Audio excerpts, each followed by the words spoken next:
What is going on, everyone? Welcome to my channel. Today we're going to look at another creepypasta called The Forgotten Room by J.M. Darhower. I hope you enjoy. As always, if you want more creepypastas, please make sure to subscribe to my channel and turn on notifications so that you know whenever I upload a new video. So let's get right into the story.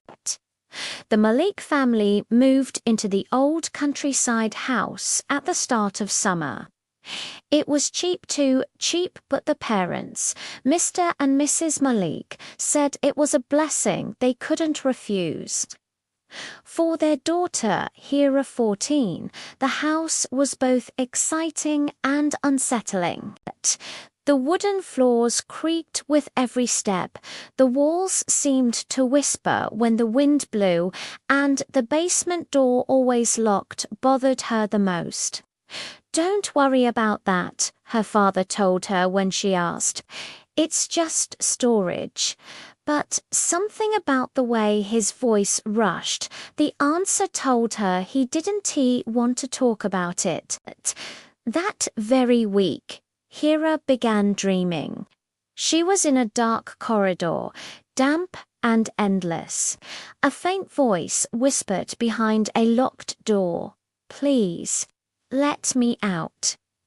When she tried to open it, the dream always ended with a loud bang, as if something was charging the door from the inside. She'd wake up sweating, her heart racing. One afternoon, while exploring the basement with a flashlight, Hira found the door. It looked ordinary at first, faded paint, rusty handle, but there was something wrong about it.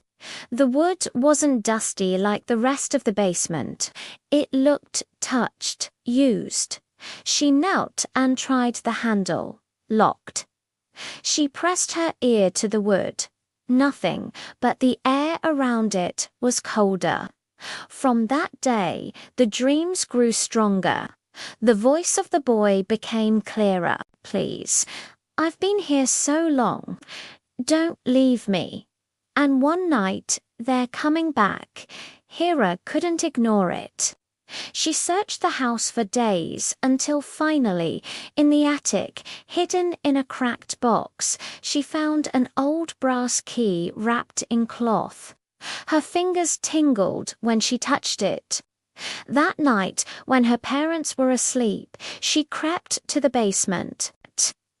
Her flashlight trembled as she fit the key into the lock. It clicked open. The door creaked slowly, revealing a perfectly preserved child's bedroom. Her breath caught. The wallpaper was faded blue with little stars. Toys were neatly placed on shelves. A teddy bear propped on the bed. Clothes hung in the closet as though waiting for their owner. It was clean, untouched by dusters, if someone had lived there yesterday. On the desk lay a diary. Hira flipped through the yellowed pages. The handwriting was messy but childlike. Day 12. Mama says I can't go outside anymore. They said it's not safe. Day 26. I hear whispers in the walls. I tell Mama, but she says I'm imagining things. Day 41. The footsteps are back. They stop outside my door. I hide under the bed. Day 59. Please, if someone finds this, don't let them in. Don't. The entry ended mid-sentence. The pen mark dragged across the page as if the boy had been pulled away. Hira's hands shook. She backed away from the desk, and then she heard it. Footsteps, upstairs, slow, heavy. Her parents were asleep, she was sure of it. The sound grew louder, moving across the floorboards, then down the stairs. The air in the room grew icy cold. Hera, the voice was soft, childlike, the same voice from her dreams. She turned up. In the corner of the room stood a little boy, maybe 9 years old, pale and trembling, clutching the teddy bear from the bed. His eyes were wide with fear. Tears streamed down his cheeks. "Help me," he whispered. "They're coming." Before she could respond, another sound filled the house like 100 feet running at once, pounding against the floorboards. The boy screamed, "Close it, close the door." The choice. Hera grabbed the handle, slamming the door shut.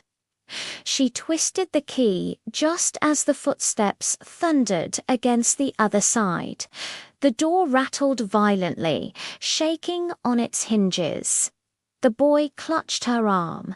"Don't let them in. Don't ever let them in." The pounding stopped. Silence fell. When she looked down, the boy was gone. Only the teddy bear remained, lying at her feet. From that night onward, the house changed.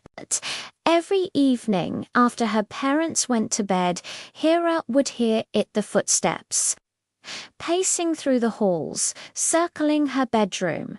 Sometimes they stopped right outside her door, and always the faintest whisper, "We're still here, we're waiting." Her parents never heard a thing. They brushed off her pale face and sleepless nights as teenage imagination. But Hera knew the truth. She had opened the door. She had let the boy out. And now, whatever had taken him, wanted her next. One night, weeks later, her mother awoke to find Hera's bed empty. Downstairs, the basement door stood wide open. Inside the forgotten room, the diary lay on the desk again. A new page had been added, the ink still fresh. "My name is Hera. They've locked me in.